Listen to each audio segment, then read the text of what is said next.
Mark Rogers TV just a few minutes after the Tide rolls over Wisconsin 35-17. This was a really good football game for one half.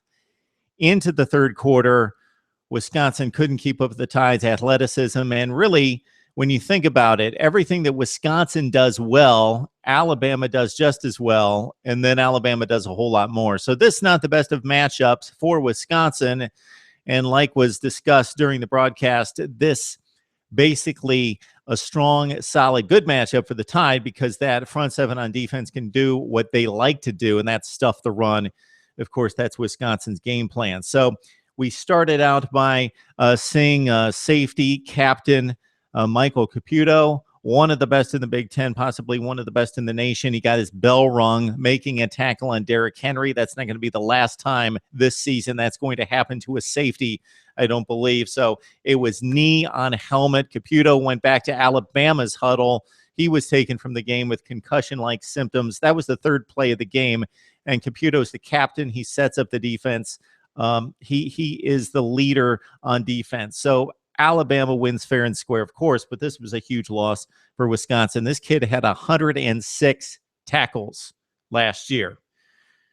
Joe Schobert, he's exceptional too. Outside linebacker for Wisconsin, really put the heat on Jacob Coker early in the game. So Wisconsin was putting on a pass rush, basically from getting contributions from the outside linebackers, and Schobert in particular.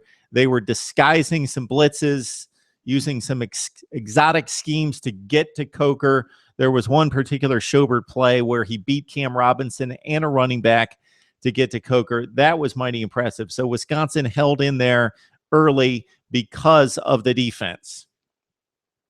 Offensively for the Badgers, it was rough. They have a tremendous offensive line, as we all know, typically one of the best in college football. They may by the end of the season, but they had 3 new starters, each making their first career start in college football, and they had to do it against the best seven, or the best front seven, front four. Yeah, I'll say the best front seven in college football.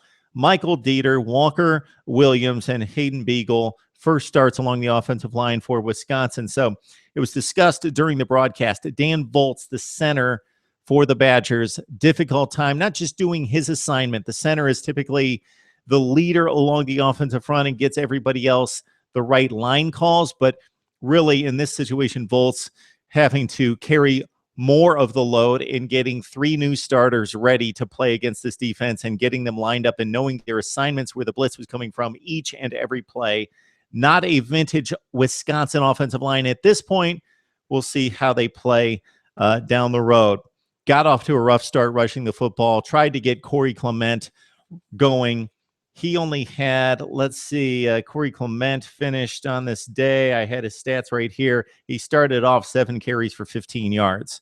I believe it was 8 carries for 16 yards for Corey Clement, and that was the Wisconsin deal. Joel Stave played a pretty good ball game. Consider his receivers couldn't get open.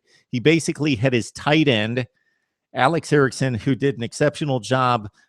Erickson caught, I believe, 6 passes for 73 yards and a touchdown. And the rest of the time, he was dumping the ball down to running backs. Get this stat. Derek Watt, brother of J.J. Watt, had 5 catches for 22 yards. So that's pedestrian, 4 yards per catch. Included with Watt, there were 17 receptions by fullbacks and running backs in this game by Wisconsin out of 26 completions, 17 to backs. They couldn't get anything going down field unless it was Alex Erickson. Okay, enough about the Badgers. Let's go to the winning team, Alabama. Jacob Coker played well. He was in good position to play well. Yes, he was hurried and hassled early and pressured. The Wisconsin rush, very impressive in the first half, but Alabama figured things out up front, got Derrick Henry going, which took some pressure since they had to load the box and worry about the run, and that relieved Coker of that responsibility.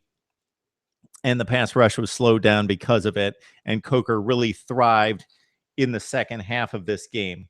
Kenyan Drake was a nice change up to Henry, definitely, as both pass receiver and rusher. He just brings a different dimension based on the speed, the agility, the way he can bounce to the outside and then beat even top defensive backs' speed to the corner. Derrick Henry, though, was the man of the night. Just 13 carries, but they were huge. 3 touchdowns, 2 long touchdowns. He had the one short one, 2 long touchdowns that really kept Alabama out in front. 147 yards on this day. So Derrick Henry, I believe, launched his Heisman campaign against a quality opponent, the first of 7 top 25 teams Alabama will face this season. O.J. Howard got into the mix with his first reception for a first down. He broke a tackle, put Alabama in position in the red zone from there. Robert Foster looked good. 4 catches for 50 yards and a 17-yard touchdown. Again, Wisconsin's, I'm just looking through my notes here. Wisconsin's offensive line overwhelmed. They missed assignments as well. So there's a talent differential there. Wisconsin, again, I believe, will shore things up, play well against good opponents, and the offensive line is going to be a strength once again. But a first start out of 3 guys against an Alabama front 7 loaded with experience on top of the 4- and 5-star ratings.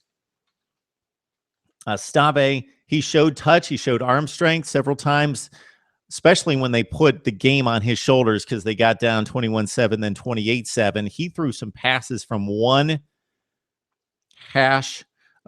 yard hash all the way over to the other sideline. Showed some arm strength and some touch in getting the ball to, again, his favorite target, Alex Erickson, most of the time. Dakota Dixon was the guy that replaced Caputo in the Wisconsin secondary. He got burned a few times. One time Coker underthrew the receiver, so Wisconsin was not burned there. That was a bad miss from Coker, but generally he played well. Another big difference in this game is from the opening kickoff, Wisconsin pinned Alabama deep. They didn't give up big plays, and therefore they kept the field position game under control in the first half. Second half, the opposite happened. Wisconsin got the ball. They got pinned back. Alabama never let them out of their own end, and then they had a short field on a number of bad punts from Wisconsin. So the Badgers with the field position in the first half were able to keep it close. In the second half, they were fighting a 50-yard field constantly on defense and couldn't hang in there. And again, Derrick Henry, exceptional. Corey Clement, abdominal MRI coming into the game, had some issues as well with a hamstring or a groin, and he left the game. But this was not a situation like it was against LSU in the opener last year where Melvin Gordon was dominating LSU for 140 yards through 3 quarters, left the game, and that was decisive. This time, Corey Clement, not such a good deal. Alabama eating up, chewing up the Wisconsin offensive line and rushing attack. That's my take on Alabama. Wisconsin tide rolls. Wisconsin still a good football team. Will play in the Big Ten West and play well. Alabama looks like a national championship contender, but of course they have a lot to contend with down the stretch in the SEC West. Let's hear from you, Tide fans, Wisconsin fans, college football fans, right here as we go live on Periscope for the first time, right here on Mark Rogers TV.